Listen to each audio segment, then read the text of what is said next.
মুসলমান ভাইরারে আমার কথাগুলো দিল দিয়ে বুঝবেন। ওমর ইবনে আব্দুল আজিজ রহমাতুল্লাহি আলাইহি এই কথাটা শোনার সঙ্গে সঙ্গে কেশিয়ার সাহেবকে বুকের মধ্যে জড়ায় ধরছেন, ডাক দিয়া বলেন, এ কেশিয়ার, আমার অগ্রিম বেতন নিয়ে সন্তানদেরকে নতুন জামা পরায় দেওয়ার কোনো দরকার নাই, পুরান কাপড়েও ঈদ হয়, কিন্তু এই অবস্থায় হিসাব না মিলায়া জমিনের হক নষ্ট করে যদি আমি কবরে যাই, আল্লাহর আযাব আর গজব সহ্য করার যোগ্যতা আমার নাই।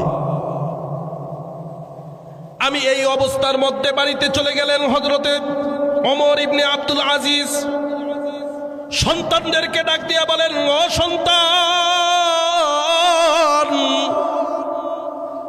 জমিনের মধ্যে একটা নতুন কাপড় পরে তোমরা ঈদ পালন করতে চাও?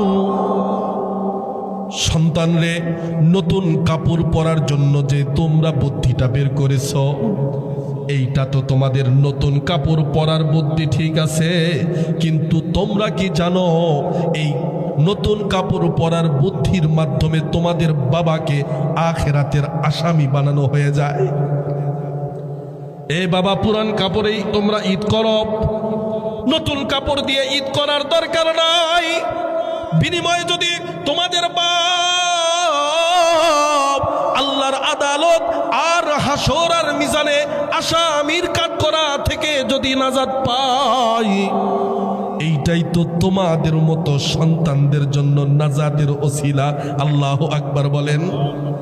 এমন ছিলেন নেতা, তারা ক্ষমতার মসনদে বসে জনগণের উপকার করতেন, জনগণের জন্য আল্লাহর পক্ষ থেকে যা বরাদ্দ সব দিয়ে দিতেন।